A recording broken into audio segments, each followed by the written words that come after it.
In today's video, I'm going to teach you how to share purchased books from the bookstore on iPhone. Alright, I'm on the home screen right now, and we're going to turn on a setting inside the Books app settings so purchases from other devices can show up properly. First, I'm going to open the Settings app, the grey gear icon. If it's not on the page you're on, just swipe left or right until you spot it.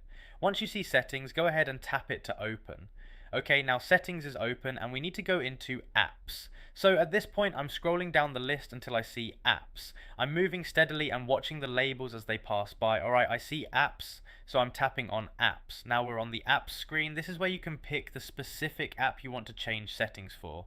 In this case we're choosing Books, so at this point I'm scrolling through the app list until I find Books. I'm going slowly so it's easy to spot. Alright, I see Books, so I'm tapping on Books. Now we're inside the Books app settings page. On this screen we're looking for the option called Purchases from Other Devices.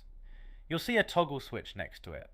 So at this point I'm going to turn on Purchases from Other Devices by tapping the toggle. Once it's on it should look active, and that's your confirmation it's enabled. There's no save button here, so the change applies immediately.